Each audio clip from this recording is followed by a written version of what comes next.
नमस्कार साथियों। अब इससे पहले हमने रक्त के बारे में थोड़ी सी चर्चा कर ली है।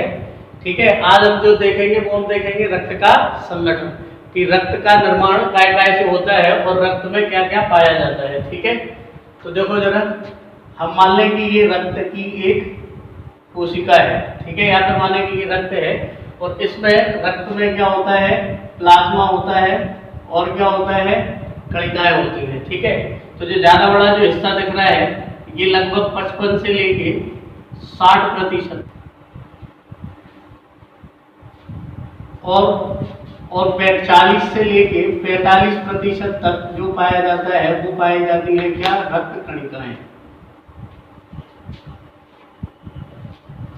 ठीक है, तो इन दो चीजों से मिलकर क्या बनता है, रक्त बनता है, जिसमें 55 से लेके 60% तक प्लाज्मा होता है और 40 से लेके 45% तक क्या पाई जाती है, कणिकाएं पाई जाती है। ठीक है, तो यहाँ पर जो प्लाज्मा है और ये जो कणिका है, इन दोनों को हम समझेंगे आज केवल और केवल हम रक्त संगठन की बात करेंगे। ठीक है, कि रक्त का संगठन क्या है, रक्त में कौन कौन सी चीजें होती हैं, उसके बाद रक्त वर्ग की चर्चा आगे करेंगे और रक्त परिसंचरण तंत्र की चर्चा इसके बाद करेंगे। थोड़ी वीडियो बड़ी हो जाएगी। ठीक है, तो देखो जरा, प्लाज्मा क्या है, तो प्लाज्मा का मतलब है कि पूरे रक्त में लगभग 60% तक क्या पाया जाता है, एक लिपिड होता है जिसको कहा जाता है, या फ्लूइड मैट्रिक्स भी कहा जाता है। क्या कहा जाता है, फ्लूइड मैट्रिक्स, इसको कहा जाता है।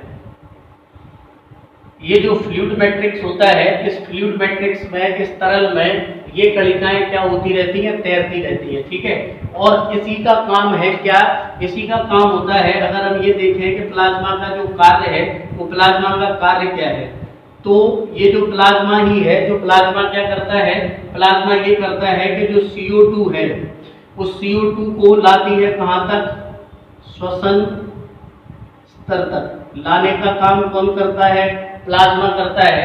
और जो O2 है, इस O2 को क्या कर देता है, ले जाता है विभिन्न ऊतकों तक। अब आप यहाँ पर ये कहोगे कि हीमोग्लोबिन क्या करता है, तो उसकी चर्चा आगे करेंगे, अभी ये दिमाग में भ्रम ना पालें। ठीक है, क्योंकि O2 का संवहन तो हीमोग्लोबिन ही करता है और उसको बोला जाता है क्या, श्वसन रंजक बोला जाता है उसको, लेकिन उसकी चर्चा आगे करेंगे। यहाँ पे मैं ये कह रहा हूँ कि ये लिक्विड है, इसी लिक्विड में क्या हो रहा है, ये तैरती रहती है क्या, WBC, RBC और ब्लड प्लेटलेट्स। तो जब तैरेंगी इसमें तो इन्हीं को तो लेके जाएगा, जब तैरेगी तो ये मतलब ये माध्यम देगा। RBC जो WBC है, WBC में जो हीमोग्लोबिन है, वो हीमोग्लोबिन किसमें है, RBC में, और RBC और WBC काय में फ्लोटिंग करती है, प्लाज्मा में। अब प्लाज्मा क्या करेगा, इसको विभिन्न ऊतक तक पहुंचाने का काम करेगा लिक्विड फॉर्म से। तो यहाँ पर CO2 को श्वसन स्तर तक लाना, यानी इसको बाहर करना है, और जो O2 है उसको विभिन्न ऊतकों तक पहुंचाने के लिए एक माध्यम देता है कौन, प्लाज्मा। लेकिन जो हीमोग्लोबिन है वो खुद क्या है, एक वाहन है जो क्या करता है, कैरी करता है किसको, ऑक्सीजन के अणुओं को। उसकी चर्चा हम आगे करेंगे, लेकिन आप यहाँ से ये भ्रम ना पालें, दिमाग में कोई मिथ ना पालें। ठीक है, तो एक काम तो ये है इसका। दूसरा जो काम है किसका, प्लाज्मा का, वो दूसरा काम प्लाज्मा का ये है कि प्लाज्मा ये भी करता है कि जो उत्सर्जी पदार्थ होते हैं, जो क्या होते हैं, उत्सर्जी पदार्थ होते हैं, उन उत्सर्जी पदार्थों को क्या करने का, संग्रहित करने का एक जगह। ठीक है, संग्रहित करने का काम करता है क्या, प्लाज्मा। और साथ में ये भी करता है कि जो भोज्य पदार्थ होते हैं, इन भोज्य पदार्थों को क्या करता है, वितरित करने का काम भी करता है कौन, प्लाज्मा। ठीक है, तो ये प्लाज्मा क्या करता है, जो भोज्य पदार्थ होते हैं, जो भी हम 3 अगर मैक्रो न्यूट्रिशन अगर लें तो प्रोटीन है, वसा है, कार्बोहाइड्रेट्स हैं, उनका क्या करता है, वितरण करता है शरीर के विभिन्न अंगों तक। क्यों, क्योंकि सेल्स के माध्यम से, क्योंकि इसमें क्या पाया जाता है, 60% प्लाज्मा है, तो ये लिक्विड फॉर्म में है, तो ये क्या कर देता है, वितरित भी करता है किसको, भोज्य पदार्थों को। अगली बात अगर देखें तो देखो इसमें भी क्या होता है, इसमें 90% क्या पाया जाता है, पानी पाया जाता है। तो हम कह सकते हैं कि ये तापमान को क्या करता है, नियंत्रित करने का काम भी करता है। तापमान को क्या करता है, नियंत्रित करने का काम भी करता है कौन, तो कहेंगे प्लाज्मा। ठीक है, तापमान को क्या करता है, नियंत्रित करता है। प्लाज्मा में, इस प्लाज्मा का संगठन क्या है, तो अगर हम इसके संगठन की अगर हम बात करें प्लाज्मा की, तो इस प्लाज्मा के संगठन में कार्बनिक पदार्थ भी पाए जाते हैं। ठीक है। इसमें क्या होता है, कार्बनिक पदार्थ भी है और अकार्बनिक पदार्थ भी है, ठीक है। तो देखो इसमें कार्बनिक पदार्थ भी पाए जाते हैं, ठीक, और इसमें क्या पाया जाता है, अकार्बनिक पदार्थ भी पाए जाते हैं। कार्बनिक पदार्थ भी हैं और अकार्बनिक पदार्थ भी हैं, ठीक है।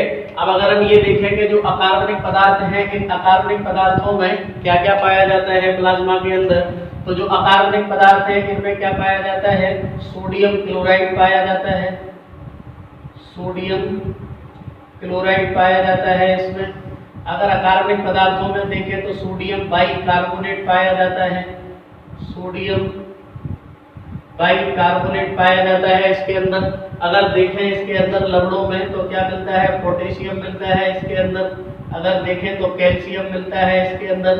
अगर देखें तो क्या मिलता है, मैग्नीशियम मिलता है इसके अंदर। ये जो लवण है, इन्हीं लवणों के कारण इसका क्या होता है, ये जो लवण है इसी के कारण ये कैसा होता है, रक्त हल्का क्षारीय होता है।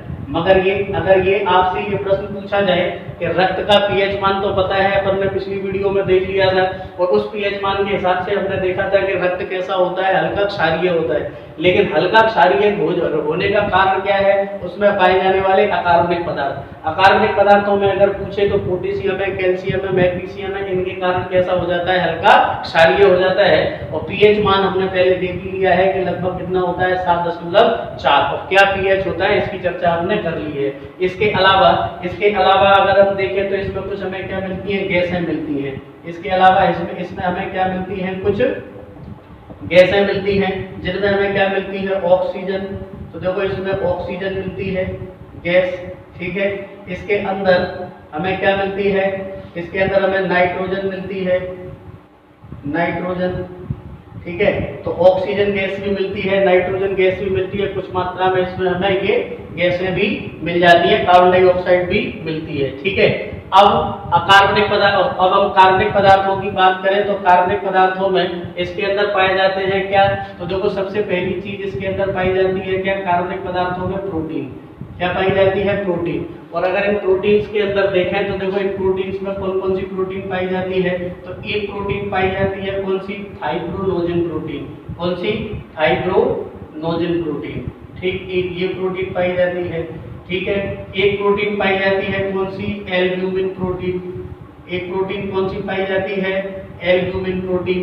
एक प्रोटीन कौन सी पाई जाती है, प्रोथ्रोम्बिन प्रोटीन पाई जाती है। कौन सी, प्रोथ्रोम्बिन प्रोटीन पाई जाती है। एक प्रोटीन कौन सी पाई जाती है, ग्लूकोमिन प्रोटीन पाई जाती है।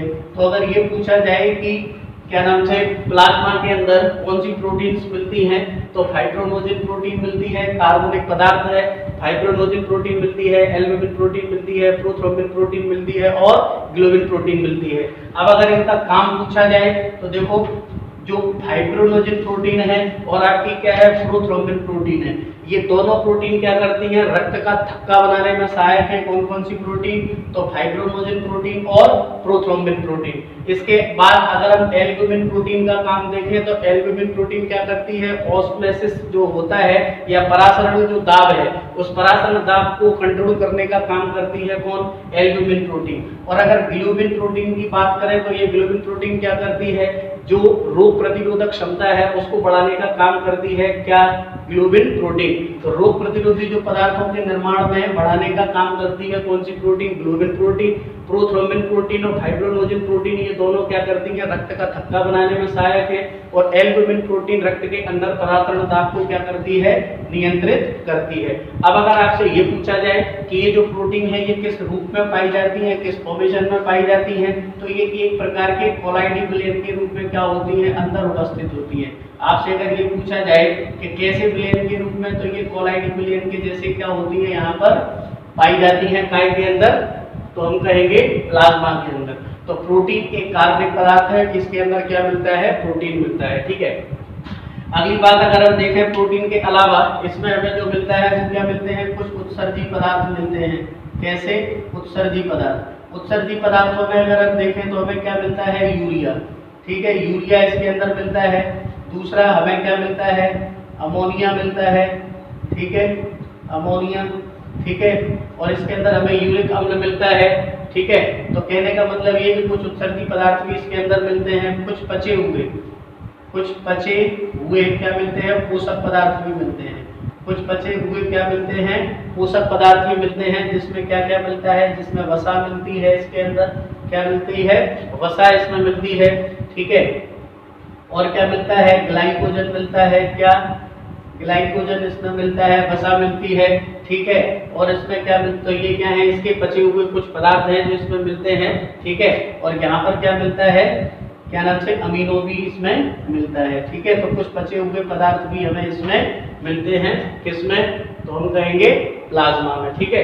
तो ये पचे हुए पदार्थ, कुछ हमें यहाँ पर क्या मिलते हैं, एंजाइम्स भी मिलते हैं, ठीक है। तो कुछ एंजाइम्स भी इसमें हमें मिलते हैं कार्बनिक पदार्थों के अंदर, जिसमें देखो कौन कौन से एंजाइम मिलते हैं। एक मिलता है कौन सा, ग्लूकोजेज एंजाइम मिलता है, कौन सा, ग्लूकोजेज, ठीक है। एक जो एंजाइम हमें मिलता है इसके अंदर, वो कौन सा मिलता है, प्रोटीएज एंजाइम मिलता है, कौन सा, प्रोटीएज एंजाइम। एक एंजाइम हमें कौन सा मिलता है,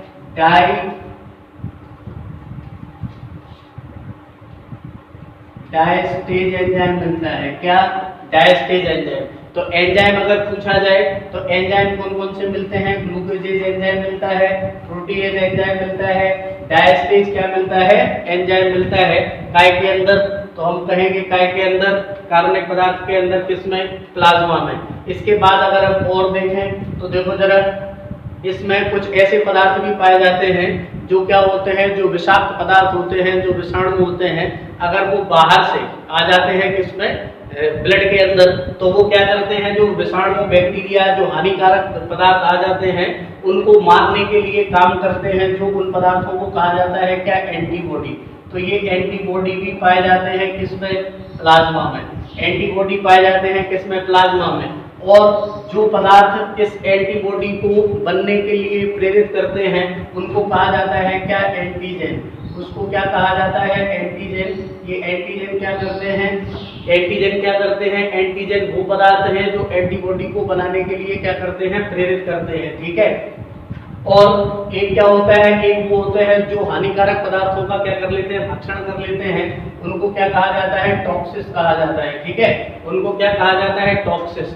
तो हम ये कहेंगे कि जो कार्बनिक पदार्थों के रूप में इसमें पाया जाता है, किसके अंदर, प्लाज्मा के अंदर, प्लाज्मा के संगठन में, तो हम कहेंगे कि प्रोटीन पाए जाते हैं, उत्सर्जी पदार्थ पाए जाते हैं, वसा पाई जाती है, ग्लाइकोजन पाया जाता है, ये इसमें क्या होते हैं, अमीनो होते हैं, पचे हुए पदार्थ होते हैं, पोषक पदार्थ, एंजाइम्स पाए जाते हैं, जिसमें ग्लूकोजेज होता है, प्रोटीएज होता है, डायस्टेज होता है, ये क्या मिलते हैं, इसमें हमें एंजाइम्स देखने को मिलते हैं, काय के अंदर, प्लाज्मा के अंदर, काय के अंदर, प्लाज्मा के अंदर, ठीक है। तो ये क्या है, प्लाज्मा का संगठन है, ठीक है। तो इसमें से आपको पेपर की दृष्टि से क्या उपयोगी है, तो आपसे ये पूछा जाता है कि रक्त में कितने प्रतिशत प्लाज्मा पाया जाता है, तो 55 से लेकर 60% प्लाज्मा पाया जाता है। और इसी प्लाज्मा के अंदर अगर पूछा जाए कि इस प्लाज्मा में ब्लड, उसका जल का कितने प्रतिशत हिस्सा होता है, तो हम कहेंगे कि इस प्लाज्मा में 90% क्या पाया जाता है, जल पाया जाता है। और ये जो कार्बनिक और अकार्बनिक पदार्थ हैं, ये कितने प्रतिशत पाए जाते हैं, तो ये कितने प्रतिशत पाए जाते हैं, शेष 10% में कार्बनिक और अकार्बनिक पदार्थ मिलते हैं। तो 10% में हमें क्या मिलते हैं, कार्बनिक और अकार्बनिक पदार्थ मिलते हैं। लगभग तो 1% हिस्सा बनाता है कि क्या, काय से बनता है, अकार्बनिक पदार्थों से, लगभग 1%। मतलब इस 10% में से 1% तो अकार्बनिक पदार्थ हैं, और इस 10% में से 8 से 9% क्या है, कार्बनिक पदार्थ हैं। तो अब यहाँ पर देखना जरा, यहाँ पर एक प्रश्न बनता है क्या, वो प्रश्न ये बनता है कि प्लाज्मा में सबसे ज्यादा क्या पाया जाता है, तो आप कहोगे पानी। अगर ये पूछा जाए कि प्लाज्मा में कार्बनिक अकार्बनिक पदार्थों में से सबसे ज्यादा क्या पाए जाते हैं, तो आप कहोगे क्या, कार्बनिक पदार्थ। और अगर ये पूछा जाए कि कार्बनिक पदार्थों के अंदर सबसे ज्यादा क्या पाया जाता है, तो कहोगे प्रोटीन। मतलब समझ आ रहा है, मतलब ये कि अगर ये पूछा जाए कि ब्लड में सबसे ज्यादा क्या है, तो प्लाज्मा है, कितने परसेंट है, 55 से लेके 60%। प्लाज्मा में सबसे ज्यादा क्या है, तो 90% क्या है, जल है। तो प्लाज्मा में सबसे ज्यादा क्या पाया जाता है, पानी पाया जाता है, कितने प्रतिशत, 90%। अब अगर ये पूछा जाए पानी के अलावा, तो 10% जो हिस्सा है ये कार्बनिक और अकार्बनिक पदार्थ बनाते हैं। अगर ये पूछा जाए कि प्लाज्मा में कार्बनिक पदार्थ ज्यादा है या अकार्बनिक पदार्थ ज्यादा है, तो हम कहेंगे कार्बनिक पदार्थ ज्यादा है। अगर ये पूछा जाए कार्बनिक पदार्थ के अंदर क्या ज्यादा है तो कहेंगे प्रोटीन ज्यादा है, ठीक है। तो प्रोटीन ज्यादा पाए जाते हैं, प्रोटीन का इंपोर्टेंट इसमें यहाँ पर काम है। कोलाइड के रूप में पाए जाते हैं, उत्सर्जी पदार्थ पाए जाते हैं, पोषक पदार्थ पाए जाते हैं, एंजाइम्स पदार्थ पाए जाते हैं, ठीक है। ये हमें यहाँ पर देखना है, ठीक है। तो ये है संगठन किसका, तो हम कहेंगे ये संगठन है किसका, प्लाज्मा का। और प्लाज्मा के काम क्या है, तो मैंने बताया ये प्लाज्मा के क्या है काम है। और प्लाज्मा में ही ये रक्त कणिकाएं क्या होती रहती हैं, तैरती रहती हैं। और प्लाज्मा मूल रूप से कैसा होता है, रंगहीन होता है। मूल रूप से कैसा होता है, रंगहीन होता है, ठीक है। लेकिन क्या होता है, इसकी मात्रा ज्यादा होती है, इसीलिए ये हल्का सा हमें कैसा दिखाई देता है, पीला दिखाई देता है। हल्का सा कैसा दिखाई देता है, पीला। लेकिन होता कैसा है, होता रंगहीन है, लेकिन क्वांटिटी ज्यादा है, इस वजह से ये हमें हल्का सा पीला दिखाई देता है। दूसरी बात, अगर किसी व्यक्ति को, अगर अब ये प्लाज्मा किस काम में आता है, तो प्लाज्मा में क्या होता है, ग्लूकोज नहीं होता, इसीलिए अगर किसी को मधुमेह का पेशेंट अगर होता है और उसको ब्लड चढ़ाना है तो प्लाज्मा चढ़ा दिया जाता है। और अगर प्लाज्मा नहीं है तो प्लाज्मा की उपस्थिति में किसी मतलब बहुत ज्यादा क्रिटिकल कंडीशन में नारियल का पानी भी इसका काम कर देता है, ठीक है। ये आपको याद रखना है कि प्लाज्मा की अनुपस्थिति में नारियल के पानी को चढ़ाकर भी क्या किया जा सकता है, काम करवाया जा सकता है। और यहाँ पर अभी जो कोरोना वायरस चल रहा है उसमें एक थेरेपी चल रही है, कौन सी, प्लाज्मा थेरेपी, ठीक है। तो ये प्लाज्मा थेरेपी क्या है, इसकी चर्चा हम जब रक्त परिसंचरण तंत्र पूरा पढ़ लेंगे उसके बाद हम इसकी चर्चा करेंगे कि प्लाज्मा थेरेपी को कोरोना वायरस के इलाज के रूप में किस तरीके से देखा जा रहा है और प्लाज्मा थेरेपी क्या है, किस तरीके से काम करेगी। इसकी चर्चा हम सबसे अंत में करेंगे जब हम ब्लड सर्कुलेटरी सिस्टम पूरा कंप्लीट पढ़ लेंगे तब, ठीक है। तो ये आपका क्या हो गया, प्लाज्मा का क्या नाम से आपका संगठन हो गया। अब इसके बाद जो कणिकाएं हैं, इन कणिकाओं में अगर देखें तो कणिकाएं कितने प्रकार की पाई जाती हैं। इसमें देखो पहली चीज तो इसको कोशिका नहीं बोला जा रहा, क्या बोला जा रहा है, कणिकाएं बोला जा रहा है। ये बात आपको याद रखना है, इसको क्या बोला जा रहा है, कणिकाएं बोला जा रहा है। तो सबसे ज्यादा जो सबसे ज्यादा पाई जाती है वो पाई जाती है क्या, आरबीसी। आरबीसी के बाद जो सबसे ज्यादा पाई जाती है वो पाए जाते हैं रक्त बिंबाणु, जिसको कहा जाता है प्लेटलेट्स। और तीसरे नंबर पर जो पाई जाती है उनको कहा जाता है क्या, डब्ल्यूबीसी। मैं यहाँ पर इस तरीके से लिख देता हूँ, एक को बोला जाता है रक्त बिंबाणु, रक्त बिंबाणु, ठीक है। और रक्त बिंबाणु का मतलब क्या है, ब्लड प्लेटलेट्स। और तीसरी है क्या, डब्ल्यूबीसी। इनको कहा जाता है क्या, इसको कहा जाता है लाल रक्त कणिकाएं, इसको कहा जाता है श्वेत रक्त कणिकाएं, इसको कहा जाता है क्या, रक्त बिंबाणु, ठीक है। अब यहाँ पर अगर इसका घटता हुआ क्रम देखें, अगर यहाँ पर आपसे ये पूछा जाए कि सबसे ज्यादा क्या पाया जाता है, तो पूरी कणिकाओं का जितनी कणिकाएं हैं उसमें सबसे ज्यादा मिलती है क्या, आरबीसी। आरबीसी के बाद मिलते हैं क्या, ब्लड प्लेटलेट्स। और ब्लड प्लेटलेट्स के बाद मिलती है क्या, डब्ल्यूबीसी। मतलब ये कि रक्त में सबसे ज्यादा जो पाया जाता है, जो कणिकाएं पाई जाती हैं वो है क्या, आरबीसी। दूसरे नंबर पर जो कणिकाएं पाई जाती हैं वो है रक्त बिंबाणु। और सबसे कम जो पाई जाती हैं वो है क्या, डब्ल्यूबीसी यानी श्वेत रक्त कणिकाएं। ये आपको याद रखना है कि सबसे ज्यादा ये, इसके बाद ये और इसके बाद ये, ठीक। तो सबसे पहले हम चर्चा करते हैं किसकी, सबसे पहले हम चर्चा करते हैं किसकी, आरबीसी की। आरबीसी को बोला जाता है एरिथ्रोसाइट्स। क्या बोला जाता है, एरिथ्रोसाइट्स बोला जाता है किसको, आरबीसी को। यानी ये आपसे ये पूछा जा सकता है, यहाँ से ये प्रश्न भी पूछा जाता है कि आरबीसी को क्या कहा जाता है, तो आरबीसी को कहा जाता है क्या, एरिथ्रोसाइट्स। अब आरबीसी क्या है, इसके बारे में क्वेश्चन पेपर में आते हैं। तो देखो जरा, हर चीज बोर्ड पे लिख पाना संभव नहीं हो पाता, कुछ बोल रहा हूँ उसको सुनो। एरिथ्रोसाइट्स इसको कहा जाता है, पहली बात। दूसरी बात, जो आरबीसी बनती है, ये आरबीसी क्या होती है, आरबीसी का जिससे निर्माण होता है, उस आरबीसी के निर्माण में जो सहायक होते हैं उनमें विटामिन B12, उसमें विटामिन B6 और क्या, फॉलिक एसिड, और क्या, फॉलिक एसिड, ठीक है। तो ये फॉलिक एसिड, विटामिन B6 और विटामिन B12 ये क्या करती हैं, ये आरबीसी के निर्माण को प्रेरित करती हैं, ठीक है। कौन कौन सी, विटामिन B6, विटामिन B12 और फॉलिक एसिड, ये क्या करते हैं, ये आरबीसी के निर्माण को क्या करते हैं, प्रेरित करते हैं। लेकिन आरबीसी के निर्माण के लिए जो रॉ मटेरियल है या कच्चा जो माल है जिससे आरबीसी बनेगी वो क्या है, वो प्रोटीन है और वो क्या है, आयरन है। इन दोनों के बीच का अंतर समझ लेना। मैंने कहा अगर आपसे प्रश्न ये पूछा जाए कि आरबीसी का निर्माण कैसे होता है, तो प्रोटीन से होता है और आयरन से होता है।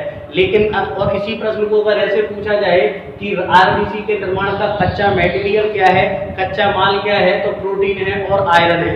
लेकिन ये पूछा जाए कि आरबीसी का निर्माण किया जाए, ये प्रेरित कौन करता है, तो कहेंगे विटामिन B12 करती है, विटामिन B6 करती है और कौन करता है, फॉलिक एसिड। तो ये तो क्या करते हैं, प्रेरित करते हैं आरबीसी के निर्माण के लिए। तो प्रोटीन और आयरन क्या करते हैं, एक रॉ मटेरियल के रूप में काम करते हैं काय के लिए, आरबीसी के निर्माण के लिए। अगली बात अगर हम देखें तो देखो जरा, अब ये जो क्या नाम से ये जो है आरबीसी, इनका जो निर्माण होता है तो ये दो तरीके से होता है।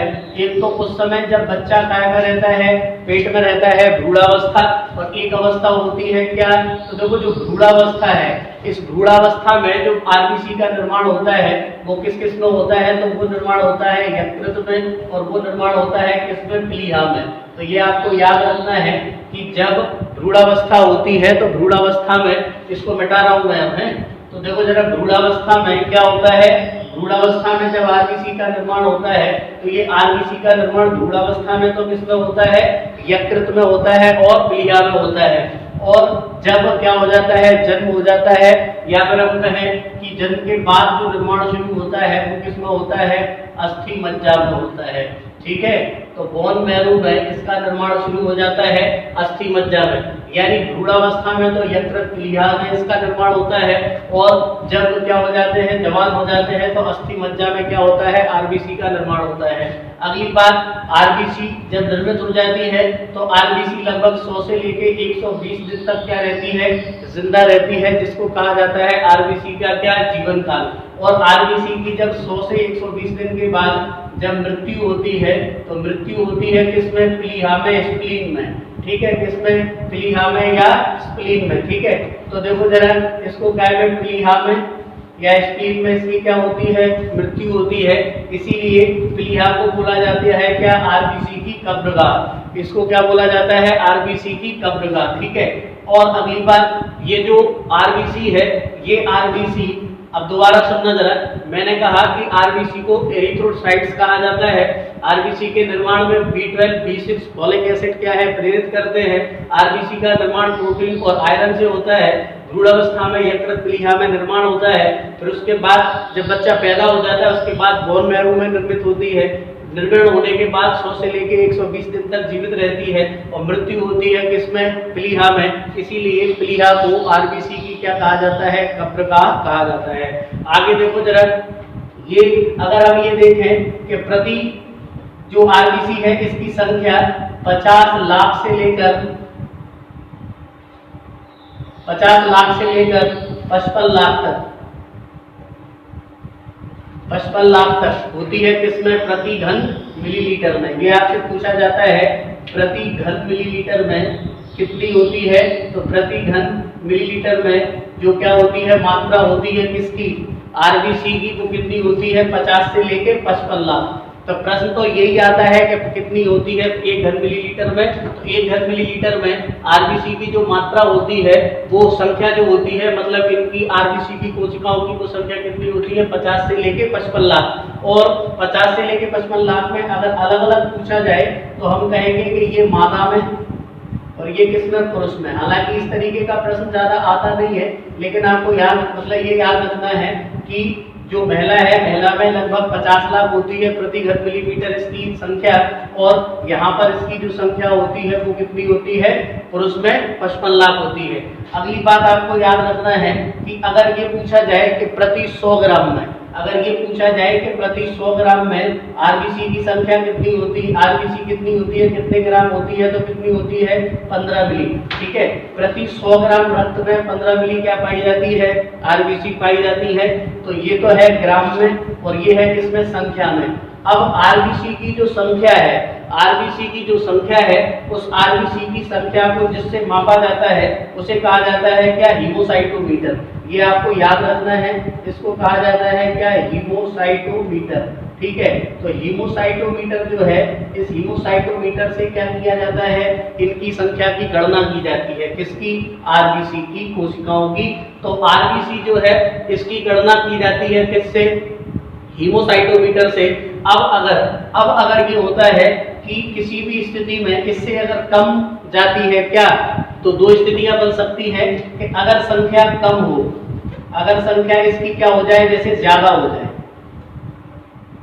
ठीक है, अगर संख्या ज्यादा हो जाए किसकी, आरबीसी की, तो पूछा जा सकता है कि उसको क्या बोला जाता है, तो उसको बोला जाता है पॉलीसाइथेमिया। क्या बोला जाता है, पॉलीसाइथेमिया। मतलब अगर ये पूछा जाए कि आरबीसी की संख्या जो बढ़ती है, ठीक है, तो आरबीसी की बढ़ी हुई संख्या से कौन सी बीमारी होती है, तो होती है पॉलीसाइथेमिया। अगर ज्यादा हो जाती है तो क्या होती है, पॉलीसाइथेमिया। और ज्यादा कब होती है, जब ऑक्सीजन की कमी हो जाती है। तो ऑक्सीजन की कमी को पूरा करने के लिए हम देखेंगे कि इसके अंदर एक वर्णक पाया जाता है, हीमोग्लोबिन। वो क्या होता है, उसकी मात्रा बढ़ जाएगी। अगर आरबीसी की मात्रा बढ़ जाएगी तो कम ऑक्सीजन अगर हो रही है तो वो क्या करेगी, मैक्सिमम रिक्वायरमेंट जो होगी सेल्स की, उसको पूरा करने के लिए क्या होता है, आरबीसी की संख्या बढ़ जाती है। तो ये प्रश्न पेपर में आता है कि ऊंचाई पर जाने से क्या होता है, तो ऊंचाई पर जाने से आरबीसी की संख्या बढ़ जाती है। अगर ये पूछा जाए कि ऊंचाई पर जाने पर आरबीसी की संख्या क्यों बढ़ जाती है, तो हम कहेंगे कि ऊंचाई पर जाने पर ऑक्सीजन की मात्रा कम हो जाती है, और शरीर में ऑक्सीजन की मात्रा को बनाए रखने के लिए ऑटोमेटिकली क्या होता है, आरबीसी की संख्या बढ़ जाती है। तो आरबीसी की संख्या को बढ़ने को क्या बोला जाता है, तो पॉलीसाइथेमिया बोला जाता है, ठीक है। और अगर चोट लग जाती है, अगर चोट लग जाती है, लगातार अगर रक्त निकलता रहता है, या फिर शरीर के अंदर एक रोग हो जाता है जिसे रक्ताल्पता या क्या बोला जाता है, एनीमिया बोला जाता है। तो ये जो एनीमिया है, इस एनीमिया में भी क्या होता है, इस एनीमिया में भी आरबीसी की संख्या कम हो जाती है, या फिर लगातार चोट लगने से, रक्त के बहते रहने से भी किसकी कमी आ जाती है, आरबीसी की। अब आप ये कहोगे कि अगर आरबीसी की कमी आएगी तो शरीर में क्या होगा, आरबीसी की अगर कमी आएगी तो शरीर में ये होगा कि आरबीसी के अंदर पाया जाने वाला वर्णक जो है, जिसको कहा जाता है हीमोग्लोबिन, वो भी कम होगा। और हीमोग्लोबिन एक ऐसा साधन है जिस पर क्या करता है, O2 सफर करता है। कहने का मतलब ये कि आप जो ऑक्सीजन ले रहे हो, उसी ऑक्सीजन को ले जाने के लिए एक रिक्शे का, एक ऑटो का, या किसी साधन का, बस का, जो भी परिवहन है, तो उसका परिवहन करता है कौन, हीमोग्लोबिन। अब हीमोग्लोबिन अगर आरबीसी कम होगा तो हीमोग्लोबिन भी कम होगा, और अगर हीमोग्लोबिन कम होगा तो ऑक्सीजन की आपूर्ति नहीं होगी, और अगर ऑक्सीजन की आपूर्ति नहीं होगी तो शरीर में थकान पैदा होगी, और अगर ऑक्सीजन बिल्कुल मिलना बंद हो जाएगी तो आदमी की डेथ भी हो सकती है। तो मतलब ये कि जब एनीमिया होता है तो शरीर के अंदर आरबीसी की संख्या कम हो जाती है, और जब एनीमिया में क्या होता होगा तो आप ये अंदाजा लगा सकते हैं कि एनीमिया की स्थिति में वाला व्यक्ति थक जल्दी जाता होगा। क्यों, क्योंकि उसके लिए ऑक्सीजन पर्याप्त मात्रा में मिलना बंद हो जाएगी। क्यों, क्योंकि ऑक्सीजन को जो वहन करता है, जो लेके जाता है हीमोग्लोबिन, वो हीमोग्लोबिन भी क्या हो जाएगा, कम हो जाएगा। इस वजह से क्या होता है, एनीमिया वाला व्यक्ति थक जाता है। तो अगर ये पूछा जाए कि वैसे तो देखो सामान्य संख्या इतनी है, लेकिन और इसको मापा कैसे जाता है, हीमोसाइटोमीटर से, इनकी गणना कैसे की जाती है, हीमोसाइटोमीटर से। अब अगर ये संख्या कम होती है तो एनीमिया होता है, ज्यादा होती है तो पॉलीसाइथेमिया होता है। ये बात आपको याद रखना है। अगर आरबीसी की संख्या कम होगी तो रोग होगा एनीमिया, अगर संख्या ज्यादा हो जाएगी तो रोग होगा क्या, पॉलीसाइथेमिया। अब अगली बात, अब क्या होता है, ये जो आरबीसी है, इस आरबीसी के चारों तरफ एक प्लाज्मा अर्धपारगम्य झिल्ली पाई जाती है, जिसको हम क्या बोलते हैं, क्या, जो बाहर जो झिल्ली पाई जाती है, जिसको हम अभी हमने पढ़ा कोशिका में कि ये अगर एक कोशिका है तो इसके ऊपर जो झिल्ली है अर्धपारगम्य झिल्ली, इस अर्धपारगम्य झिल्ली को अगर रख दें किसमें, आसुत जल में। आसुत जल का मतलब जिसकी सांद्रता कम है, कम सांद्रता वाले जल में अगर हम एक आरबीसी को रख देंगे तो आरबीसी क्या करेगी, अंतःपरासरण की क्रिया करेगी। काय की, अंतःपरासरण की क्रिया। और जब अंतःपरासरण की क्रिया करेगी तो क्या होगा, जल इसके अंदर आ जाएगा और ये झिल्ली क्या हो जाएगी, फट जाएगी। ये झिल्ली क्या हो जाएगी, फट जाएगी। बात समझ आ रही है? मतलब ये कि मान लो इसके अंदर है हीमोग्लोबिन, इसके अंदर क्या है, हीमोग्लोबिन। अब इसको आपने रख दिया काय में, आप आपने अब इसको आपने रख दिया किसमें, आसुत जल में। अब आपने जब इसको आसुत जल के अंदर रखा तो क्या हुआ, ये क्या हो गई, फट गई। ठीक है, ये क्या हो गया, फट गया। ठीक है, अब देखो ये फट गई। अब जब ये क्या होगा, ये जब इसकी अर्धपारगम में झिल्ली फट जाएगी तो हीमोग्लोबिन आ जाएगा बाहर। हीमोग्लोबिन क्या आ जाएगा, बाहर आ जाएगा। इस क्रिया को बोला जाता है रक्त अपघटन। क्या बोला जाता है, रक्त अपघटन, या फिर क्या बोला जाता है, रुधिर अपघटन। ठीक है, या फिर क्या बोला जाता है, हीमोसाइनस। क्या बोला जाता है, रक्त अपघटन बोला जाता है। ठीक है, हीमोसाइनस बोला जाता है या रक्त अपघटन बोला जाता है। अब ऐसी स्थिति में तो क्या होता है, जब सांप काट लेता है तो सांप काट लेता है तो यही होता है, जब ये हीमोग्लोबिन बाहर आ जाता है, जब सांप काट लेता है तो ये हीमोग्लोबिन को मार देता है, सांप का क्या, जहर। जब सांप का जहर हीमोग्लोबिन को मार देगा तो वही बात आ जाएगी क्या, कि जब हीमोग्लोबिन बनने लगेगा तो क्या होगा, ऑक्सीजन मिल नहीं पाएगी, और जब ऑक्सीजन नहीं मिल पाएगी तो क्या होगा, आदमी की डेथ हो जाएगी। तो सांप के काटने से अगर ये पूछा जाए कौन सा रोग होता है तो हीमोसाइनस होता है। इसका मतलब रक्त का क्या होता है, अपघटन होता है। ठीक है, अब देखो जरा यहाँ पर हीमोसाइनस हीमोलाइसिन है, क्या, हीमोलाइसिन। तो हीमोलाइसिन रोग हो जाता है जब रक्त क्या काट लेता है, सांप काट लेता है। और हीमोलाइसिन को हिंदी में क्या बोलते हैं, तो रक्त अपघटन बोलते हैं या फिर रुधिर अपघटन बोलते हैं। रुधिर अपघटन क्या है, तो हम कहेंगे कि रुधिर अपघटन है हीमोग्लोबिन की हत्या। ठीक है, हीमोग्लोबिन की हत्या कैसे होती है, जब आसुत जल में रखा जाए, बाहर की झिल्ली खत्म हो जाए तो हीमोग्लोबिन बाहर आ जाएगी और ये फट जाएगी। अगली बात अगर हम देखें कि जो आरबीसी है, ये आरबीसी जब जम जाती है, ये आरबीसी जब जम जाती है तो उसको रोलेक्स फॉर्मेशन बोला जाता है। क्या, रोलेक्स फॉर्मेशन। ये पेपर में प्रश्न सारे आ सकते हैं, आपसे पूछे जा सकते हैं कि रोलेक्स फॉर्मेशन क्या है। तो रोलेक्स फॉर्मेशन क्या है, रोलेक्स फॉर्मेशन है जब आरबीसी क्या हो जाती है, जम जाती है, उसको कहा जाता है क्या, रोलेक्स फॉर्मेशन। ठीक है, तो रोलेक्स फॉर्मेशन का मतलब है आरबीसी का जमना। पॉलीसाइथेमिया का मतलब है आरबीसी की संख्या बढ़ना। एनीमिया का मतलब है आरबीसी की संख्या का कम होना। और हीमोलाइसिस का मतलब है कि हीमोग्लोबिन का खत्म होना, या फिर इसकी जो झिल्ली है, प्लाज्मा झिल्ली, उसका क्या होना, खत्म होना। ये क्या है, तो ये थोड़ी सी जानकारी है किसके बारे में, हीमोग्लोबिन के बारे में। हालांकि अभी पूरी नहीं हुई है, आगे चर्चा करते हैं और क्या है हीमोग्लोबिन इसके अंदर। अब देखो ये जो आरबीसी है, इस आरबीसी का जो रंग होता है, वो रंग होता है कैसा, बैगनी। वो रंग कैसा होता है, वास्तव में इसका रंग कैसा होता है, बैगनी। लेकिन होता नहीं है, यहाँ पर मैं कहूंगा कि बैगनी दिखाई देता है। बैगनी क्या देता है, दिखाई देती है, क्या, हीमोग्लोबिन। लेकिन आप कहोगे कि बैगनी कब दिखाई देती है, ये तो लाल दिखाई देती है ना। तो आप बिल्कुल कहोगे कि ये लाल दिखाई देती है, और बात सही भी है। लेकिन एग्जाम में जब प्रश्न आएगा तो प्रश्न पूछा जाएगा कि हीमोग्लोबिन का मूल रंग कैसा होता है, तो बैगनी रंग की होती है। अब आप कहोगे कि तो अगर बैगनी है तो फिर ये लाल दिखाई क्यों देती है, तो यहाँ पर दो कारण है। ठीक है, एक कारण तो है क्या, ऑप्टिकल। ये बात मैं वो बता रहा हूँ जो आपसे कभी पेपर में पूछा जा सकता है, किताबों में बहुत कम मिलता है। इसको बोला जाता है ऑप्टिकल इल्यूजन।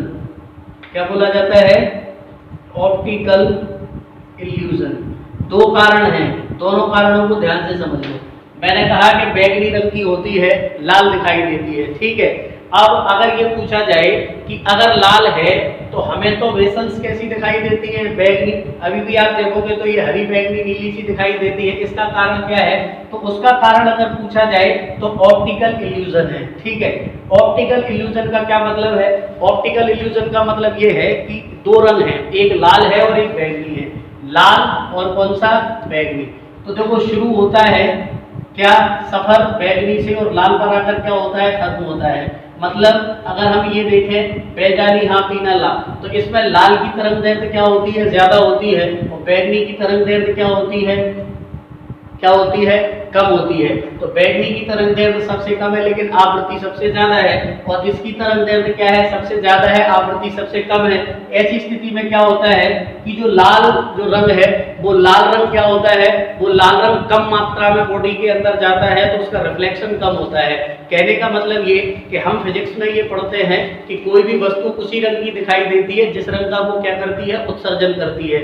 यहाँ पर एक मैं कह रहा हूँ दो कारण, तो एक कारण मैं बता रहा हूँ ऑप्टिकल इल्यूजन का। ऑप्टिकल इल्यूजन के कारण हमें ऐसा होता है कि ब्लड तो होता है लाल लेकिन हमें नसें नीली दिखाई देती हैं। इसका कारण, एक कारण है क्या, ऑप्टिकल इल्यूजन। ऑप्टिकल इल्यूजन क्या है, ऑप्टिकल इल्यूजन का मतलब है कि लाल रंग कम जाता है बॉडी के अंदर और वहां पर क्या कर लिया जाता है, एब्जॉर्ब कर लिया जाता है। अब अगर एब्जॉर्ब कर लेंगे तो वो तो रंग दिखेगा नहीं, क्योंकि रंग तो वो ही दिखेगा जिसको क्या कर दिया जाएगा, परावर्तित कर दिया जाएगा। दूसरी बात क्या होती है कि लाल रक्त जिसके अंदर बहता है उसको हम डिनोट करते हैं, लाल रक्त को कैसे, ऑक्सीजनेटेड ब्लड से। ठीक है, इसको हम कैसे डिनोट करते हैं, ऑक्सीजनेटेड से, और बैगनी वाले को करते हैं डीऑक्सीजनेटेड से। तो पहली बात ये कि जिसमें कार्बन डाइऑक्साइड की मात्रा ज्यादा होती है उसको डीऑक्सीजनेटेड ब्लड कहते हैं, और जिसमें O2 की मात्रा ज्यादा होती है उसको ऑक्सीजनेटेड ब्लड कहते हैं। जो ऑक्सीजनेटेड ब्लड होता है उसको शुद्ध रक्त कहते हैं, और जिसमें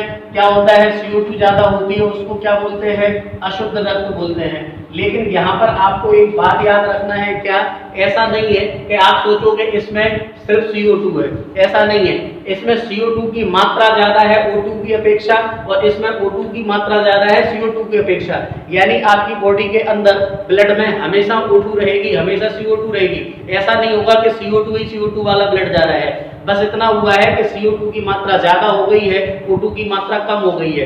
जिसमें O2 की मात्रा कम हो जाती है, CO2 की मात्रा बढ़ जाती है, उसको बोला जाता है अशुद्ध रक्त, या फिर क्या बोला जाता है, डीऑक्सीजनेटेड ब्लड। और जिसमें O2 की मात्रा ज्यादा हो जाती है, CO2 की मात्रा कम हो जाती है, उसको बोला जाता है शुद्ध रक्त, या फिर क्या बोला जाता है, ऑक्सीजनेटेड रक्त। तो देखना जरा, तो जो ऑक्सीजनेटेड होता है, ये ऑक्सीजनेटेड के लिए चित्रों के अंदर प्रदर्शित किया जाता है लाल रंग से। आप अगर रक्त परिसंचरण तंत्र का चित्र देखोगे तो एक तरफ आपको नीला रक्त दिखेगा, एक तरफ आपको लाल रक्त दिखेगा। जो लाल रक्त होता है उसको ये बताया जाता है कि ये शुद्ध है, और जो बैगनी होता है उसको बताया जाता है कि अशुद्ध है। लेकिन ये तो ठीक है कि शुद्ध अशुद्ध के कारण वो लाल नीले को प्रदर्शित कर दिया, लेकिन इसके पीछे मूल कारण ये है कि ये एक मिथ है, ये तो केवल आपको एक पहचान कराने के लिए है। लेकिन इसका जो वास्तविक कारण है, वो वास्तविक कारण क्या है, ऑप्टिकल इल्यूजन। ऑप्टिकल इल्यूजन में फिर से बता रहा हूँ, लाल रंग बॉडी के अंदर कम जाता है, और कम जाता है तो क्या होता है, वो एब्जॉर्ब कर लिया जाता है। और बैगनी रंग ज्यादा जाता है और क्या कर दिया जाता है, रिफ्लेक्ट कर दिया जाता है। तो रिफ्लेक्शन होता है ज्यादा बैगनी रंग का, इस वजह से हमें नसें क्या नाम से नीली दिखाई देती हैं, बैगनी दिखाई देती हैं। तो अगर ये पूछा जाए कि बैगनी रंग है तो क्यों है, अगर ये पेपर में आए ऑप्टिकल इल्यूजन, तो आंसर ऑप्टिकल इल्यूजन ही होगा, क्योंकि बॉडी के अंदर प्योर कार्बन डाइऑक्साइड वाला रक्त नहीं बहता। बात समझ लेना, इसमें क्या होता है, केवल कार्बन डाइऑक्साइड की मात्रा ज्यादा होती है। और लाल और बैगनी में अंतर ये है कि यहाँ पर हम देखते हैं कि अशुद्ध रक्त बहता है शराओं में, शराएं बाहर होती हैं। एक कारण ये भी है कि शराएं कहाँ होती हैं, बाहर। धमनियां कहाँ होती हैं, अंदर। धमनियों में कैसा रक्त बहता है, शुद्ध रक्त। तो जब अंदर है तो एक तो लाल रंग को अंदर तक जाना है, धमनियां अंदर तक है, तो एक तो वो कम मात्रा में जा रहा है, ऊपर बहुत अंदर तक जा रहा है ऊपर से, तो उसका रिफ्लेक्शन कम होगा। और धमनियां और जो क्या नाम से आपकी जो शिराएं होती हैं, वो शिराएं बाहर की तरफ होती हैं, तो एक तो बैगनी रंग का परावर्तन हो रहा है, दूसरी बात बैगनी जो धमनियां हैं वो धमनियां बाहर ही हैं। इस वजह से रंग हमें बैगनी और लाल दिखाई देता है। रक्त भले ही लाल है लेकिन नसें हमें नीली दिखाई देती हैं, कारण किस वजह से, ऑप्टिकल इल्यूजन की वजह से। तो आपको ये बात और याद रखना है कि जो आरबीसी होती है वो आरबीसी मूल रंग में कैसी दिखाई देती है, बैगनी। ठीक है, अब प्रश्न ये उठता है कि ये अगर बैगनी है तो लाल क्यों दिखाई देती है। तो एक कारण तो मैंने ये बता दिया कि बैगनी दिखाई देती है, लाल जो हमें तो लाल रक्त दिख रहा है लेकिन हमें नीले नीले क्यों दिख रहे हैं, ये हमारी जो शिराएं हैं ये हमें नीली क्यों दिख रही हैं, उसका कारण मैंने बता दिया, ऑप्टिकल इल्यूजन है। अब दूसरा कारण है कि अगर ऑप्टिकल इल्यूजन है तो वो लाल क्यों दिखाई देता है। अब ये प्रश्न है, बात समझ आ रही है। पहले मैंने कहा कि हमें पैरवी दिखाई देती है। रक्त लाल है लेकिन पैरवी दिखाई देती है, उसका कारण मैंने बता दिया ऑप्टिकल इल्यूजन है। अब दूसरा कारण ये है कि लाल क्यों दिखाई देती है, तो लाल इसलिए दिखाई देती है कि इस आरबीसी के अंदर एक तो क्या पाई जाती है, प्रोटीन, और एक पाया जाता है रंजक। हीम नामक तो क्या पाई जाती है, हीम नामक तो इसके अंदर क्या पाया जाता है, एक रंजक। रंजक का मतलब वर्णक, जो इसको क्या देता है, रंग देता है। और एक होती है क्या, ग्लोबिन। जो ग्लोबिन है, ये ग्लोबिन क्या है, एक प्रोटीन है। ग्लोबिन क्या है, एक प्रोटीन है। दोनों को मिला के बनता है हीमोग्लोबिन। दोनों को मिला के क्या बनता है, हीमोग्लोबिन। तो देखो जरा, ये हीमोग्लोबिन बनता है हीम नामक रंजक और ग्लोबिन नामक प्रोटीन को मिला के बनता है क्या, हीमोग्लोबिन। ये जो हीमोग्लोबिन है, ये हीमोग्लोबिन जब ऑक्सीजन के साथ क्रिया करता है तो बनाता है ऑक्सी हीमोग्लोबिन। क्या बनाता है, ऑक्सी हीमोग्लोबिन। ठीक, तो देखो जरा, जो ऑक्सी हीमोग्लोबिन है ये काय के साथ है, तो ये है O2 के साथ। मान लो ये कि ये है हीमोग्लोबिन, इस हीमोग्लोबिन में रखी है O2, ठीक है, तब तो ये बना दी इसने क्या, ऑक्सी हीमोग्लोबिन। और जब ये हीमोग्लोबिन जाएगी ऑक्सी हीमोग्लोबिन और इस कोशिका के अंदर O2 को दे देगी, तो ये कोशिका अंदर क्रिया करेगी और ये कोशिका CO2 को बाहर कर देगी। अब ये हीमोग्लोबिन क्या करेगा, ये हीमोग्लोबिन इस CO2 को लेकर बाहर आएगा, तो इसको कहा जाएगा क्या, इसको बोला क्या, ऑक्सी हीमोग्लोबिन। तो जो ऑक्सी हीमोग्लोबिन बनी, वो ऑक्सी हीमोग्लोबिन किसको लेकर बनी, ऑक्सीजन को लेकर। तो लाल रंग किस वजह से है, ऑक्सीजन की वजह से। दोबारा सुनना जरा, ये आरबीसी है, इस आरबीसी में एक हीम नामक रंजक है, ग्लोबिन नामक प्रोटीन है, दोनों मिला के बनाते हैं क्या, हीमोग्लोबिन। ये हीमोग्लोबिन क्या करता है, ऑक्सीजन का परिवहन करता है। जब ऑक्सीजन से मिलता है तो बनाता है क्या, ऑक्सी हीमोग्लोबिन। जब ऑक्सी हीमोग्लोबिन बनता है तो इस हीमोग्लोबिन का रंग हो जाता है लाल। इस हीमोग्लोबिन का रंग कैसा हो जाता है, लाल। ठीक है, अब क्या होगा, ये है आपकी क्या, वो वाली हीमोग्लोबिन जो ऑक्सीजन लेके आ रही है। ये कोशिका है जिसको ऑक्सीजन की जरूरत है। इस कोशिका ने अपना काम किया और CO2 को बाहर कर दिया।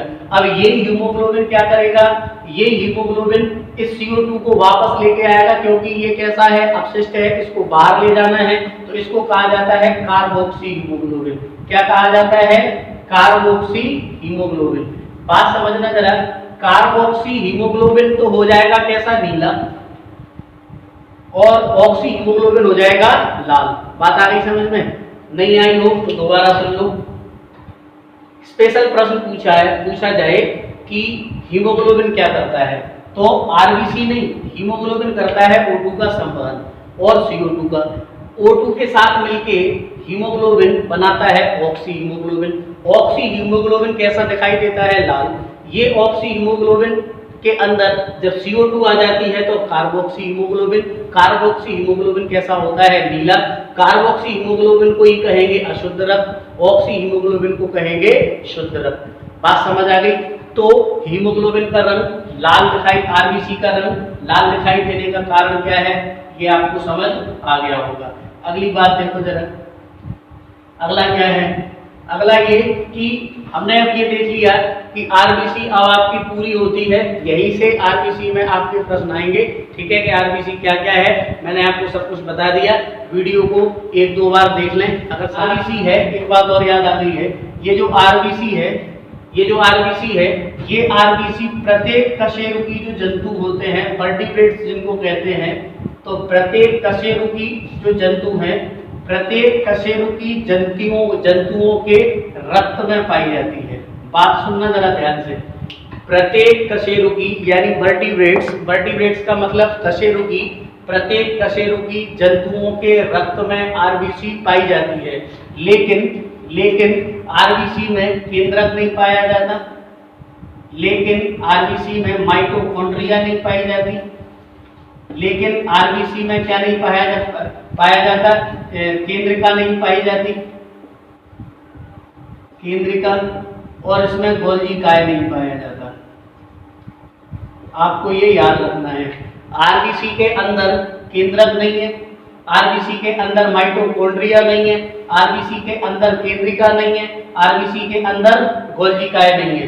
दूसरी बात, आरबीसी जो है, इस आरबीसी में कोशिका विभाजन नहीं होता। ये बात आपको और याद रखना है कि इसमें कोशिका विभाजन नहीं होता, कोशिका विभाजन नहीं होता। तो कोशिका विभाजन नहीं पाया जाता किसके अंदर, आरबीसी के अंदर। केंद्रक नहीं होता आरबीसी के अंदर, केंद्रिका नहीं होती आरबीसी के अंदर, गोल्जी काय नहीं होता आरबीसी के अंदर, माइटोकॉन्ड्रिया नहीं होती आरबीसी के अंदर। लेकिन यहाँ पर एक नाम आता है लामा और एक नाम आता है ऊंट। ऊंट जैसा ही एक जानवर है, ऊंट के जैसा दिखने वाला लामा। ये दोनों स्तनधारी ऐसे हैं, ममेलिया जैसे हैं, मतलब बाकी सभी ममेलिया जितने भी स्तनधारी हैं, सभी स्तनधारियों की आरबीसी में केंद्रक नहीं होता। लेकिन ऊंट और लामा दो ऐसे स्तनधारी हैं जिनकी आरबीसी में केंद्रक पाया जाता है। ये बात आपको याद रखना है कि ऊंट और लामा इसमें क्या है, एक अपवाद है। ठीक है, इस केंद्रक के ना होने की वजह से, इस केंद्रक के ना होने की वजह से क्या होता है, आरबीसी का जो आकार होता है, एल्पेनलीबे टॉफी, आपने टॉफी दे गोली देखी होगी, बीच में कैसी होती है, दबी हुई, अगल बगल से कैसी होती है, उभरी हुई। तो इसका कारण अगर आपसे पूछा जाए, जैसे आरबीसी का आकार पूछा जाए, गोल होती है, अंडाकार होती है, लेकिन एक शब्द आता है उभयावतल। ठीक है, उभयावतल का मतलब दोनों तरफ से अवतल, दबी हुई, ऐसी दबी हुई होती है जैसी एल्पेनलीबे की क्या होती है, गोली होती है। ठीक है, तो एल्पेनलीबे की गोली जैसी इसका क्या होता है, शेप होता है। अगर ये पूछा जाए कि ऐसा शेप क्यों होता है, इसका कारण क्या है, तो हम कहेंगे कि केंद्रक नहीं पाए जाने के कारण बीच में उठी हुई नहीं होती, बीच से चपटी होती है, अगल बगल से उठी होती है। वैसे आपसे सिंपली ये पूछा जाएगा कि आरबीसी का आकार क्या है, आप कहोगे गोल है, आप कहोगे अंडाकार है, आप कहोगे उभयावतल है। ठीक है, लेकिन अगर ये पूछा जाए कि उभयावतल क्यों है, तो आप कहोगे केंद्रक नहीं होता, इस वजह से इसका आकार कैसा होता है, उभयावतल होता है। ये बात आपको और याद रखना है। ठीक, अब अगला है डब्ल्यूबीसी। ठीक है, डब्ल्यूबीसी को क्या बोला जाता है, ल्यूकोसाइट्स।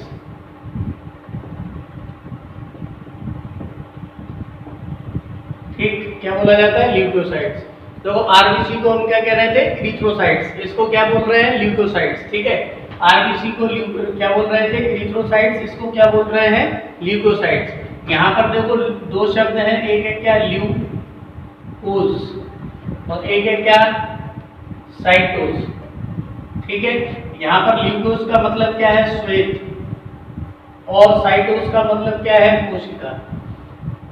जैसे इरिथ्रोसाइट्स के अंदर क्या है, इरिथोस और साइटोस। इरिथ्रोस का मतलब लाल, साइटोस का मतलब कोशिका। यहाँ पर मतलब है लाइकोस, लाइकोस का मतलब श्वेत और साइटोस का मतलब कोशिका। तो इनको क्या कहा जाता है, श्वेत रक्त कणिकाएं, क्या कार्पल्स को कहा जाता है। अब देखो जरा, ये जो श्वेत रक्त कणिकाएं होती हैं, ये श्वेत रक्त कणिकाएं कितने प्रकार की होती हैं, तो इनको प्रारंभ में दो भागों में बांटा जाता है। ठीक है, तो देखो एक को तो कहा जाता है क्या, कणिका रहित, जिनमें कण नहीं होते, कणिका रहित, और एक को कहा जाता है कणिका सहित। ठीक है, कणिका रहित और कणिका सहित, ग्रेन्युलर और अग्रेन्युलर, कणिका रहित और कणिका सहित। यहाँ पर अगर हम कणिका रहित देखें तो कणिका रहित कितनी है, 2, और कणिका सहित कितनी है, 3। ठीक है, तो पहली है जिसको कहा जाता है क्या, मोनोसाइट्स। क्या कहा जाता है, मोनोसाइट्स। दूसरी जो है उसको कहा जाता है क्या, लिम्फोसाइट्स, लिम्फोसाइट्स। और इधर अगर देखें तो एक को कहा जाता है क्या, इओसाइनोफिल्स, इओसाइनोफिल्स। एक को कहा जाता है बेसोफिल्स, और एक को कहा जाता है क्या, न्यूट्रोफिल्स। ठीक है, तो कुल मिलाकर हम देख रहे हैं कि डब्ल्यूबीसी कितनी हो गई, 5। एक मोनोसाइट, एक लिम्फोसाइट। जो मोनोसाइट और लिम्फोसाइट्स है, ये दोनों कणिका रहित हैं, यानी कैसी है, एग्रेन्युलर, और ये कैसी है, कणिका सहित है, ग्रेन्युलर। ठीक है। तो आपको देखना है ए ग्रेन्युलर कणिका रहित और ग्रेन्युलर कणिका सहित। यहाँ पर जो कणिका रहित है या फिर ए ग्रेन्युलर है वो है दो, एक को मोनोसाइट एक को लिम्फोसाइट, और जो कणिका सहित है ग्रेन्युलर ये कितनी है, एक इओसाइनोफिल्स एक बेसोफिल्स और एक कौन सी है, न्यूट्रोफिल्स। अब देखो जरा जो मोनोसाइट्स है, ये मोनोसाइट्स क्या होती है, जितनी भी WBCs हैं उनमें सबसे बड़ी होती है, आकार में ये क्या है, सबसे बड़ी है, आकार में ये क्या है, सबसे बड़ी होती है। दूसरी बात ये रोगाणुओं का क्या करती है, भक्षण करती है, ठीक है, रोगाणुओं का क्या करती है, भक्षण करती है, रोगाणुओं का भक्षण करने का काम करती है कौन, मोनोसाइट्स, ठीक है। ये जो लिम्फोसाइट्स है, ये लिम्फोसाइट्स क्या करती है, एंटीबॉडी का क्या करती है, निर्माण करती है, किसका, एंटीबॉडी का। एंटीबॉडी क्या है ये हम आगे और चर्चा करेंगे इसकी, लिम्फोसाइट। और आजकल जो चल रहा है टी सेल, ये भी कोरोना को लेकर चल रहा है कि टी सेल किस तरीके से उपयोगी है, तो ये टी सेल लिम्फोसाइट्स नहीं है। लिम्फोसाइट्स क्या होता है, दो सेल में बढ़ जाती है लिम्फोसाइट्स, एक को कहा जाता है टी सेल, एक को कहा जाता है क्या, बी सेल। जो बात चल रही है टी सेल की तो हम इस पर चर्चा करेंगे प्लाज्मा थेरेपी के साथ। तो टी सेल क्या है, लिम्फोसाइट की टाइप है, लिम्फोसाइट का टी सेल और बी सेल। यहाँ पर देखो अब है क्या, इओसाइनोफिल्स। तो संपूर्ण WBC का 3% हिस्सा होता है किसका, इओसाइनोफिल्स का। इओसाइनोफिल्स भी क्या करती है, एंटीबॉडीज का निर्माण करती है। अगर 3% से ज्यादा इओसाइनोफिल्स हो जाती है तो बीमारी होती है कौन सी, इओसाइनोफिलिया। इओसाइनोफिलिया हो जाती है कैसे, अगर इओसाइनोफिल्स 3% से ज्यादा हो जाए तो।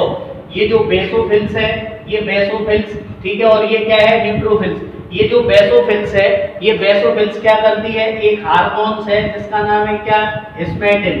हार्मोन्स का नाम क्या है, हिस्टैटिन। इस हिस्टैटिन के साथ मिलकर क्या करती है, एलर्जन का निर्माण करती है, काय का, एलर्जन का, और इससे क्या हो जाती है, एलर्जी और दमा जैसे रोग हो जाते हैं। हिस्टैटिन हार्मोन्स के साथ एलर्जन से क्रिया करके एलर्जी नामक रोग पैदा करती है क्या, बेसोफिल्स। जो न्यूट्रोफिल्स होती है ये सबसे ज्यादा होती है, लगभग 60 से लेके 70% जो हिस्सा है WBC का वो कैसे बना होता है, न्यूट्रोफिल्स से बना होता है। इसीलिए सबसे ज्यादा WBC में पूछा जाए कि क्या पाई जाती है तो हम कहेंगे क्या पाई जाती है, न्यूट्रोफिल्स पाई जाती है, ठीक है। अब अगली बात ये कि ये जो WBC है, इस WBC का काम होता है शरीर के अंदर रोग प्रतिरोधक क्षमता को बनाए रखना। रोग प्रतिरोधक क्षमता को बनाए रखने का काम करती है क्या, WBC रोग प्रतिरोधक क्षमता को बनाए रखती है। इसीलिए WBC को सोल्जर ऑफ बॉडी यानी शरीर का सिपाही भी कहा जाता है, ठीक है। जहां पर हम देख रहे थे कि RBC कितनी थी, 50 से लेके 55 लाख, वहीं पर RBC और WBC का जो रेशियो होता है वो कितना होता है, 600:1, यानी 600 WBC पर 600 RBC पर एक क्या होती है, WBC होती है, ये अनुपात है। और अगर देखा जाए तो लगभग 5000 से लेके 9000 तक प्रति घन मिलीमीटर में इनकी ये संख्या होती है। जैसे वहां पर हमने देखा संख्या कितनी थी, 50 से लेके 55 लाख, यहाँ पर संख्या कितनी है, 5000 से लेके 9000।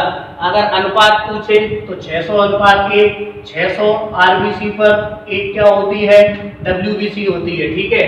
अब देखो जरा RBC की संख्या, ये जो है WBC की जो ये संख्या है, ये WBC की संख्या अगर ज्यादा हो जाती है तो इसको ल्यूकोसाइटोसिस कहते हैं, क्या, ल्यूकोसाइटोसिस। जैसे वहां पर पॉलीसाइथेमिया कह रहे थे, यहाँ पर क्या कहते हैं, ल्यूकोसाइटोसिस। और अगर कम हो जाती है, पूछा जाए कि इससे संख्या यानी WBC की संख्या अगर ज्यादा हो जाए, जैसे हमने वहां पर देखा था RBC में कि RBC ज्यादा हो रही थी तो हम कह रहे थे क्या, पॉलीसाइथेमिया। यहाँ पर WBC की संख्या बढ़ेगी तो इसको बोला जाता है क्या, ल्यूकोसाइटोसिस। क्या बोला जाता है, ल्यूकोसाइटोसिस, ठीक है।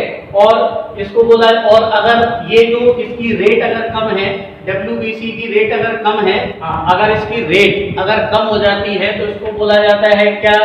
ल्यूकेमिया। क्या बोला जाता है? ल्यूकेमिया।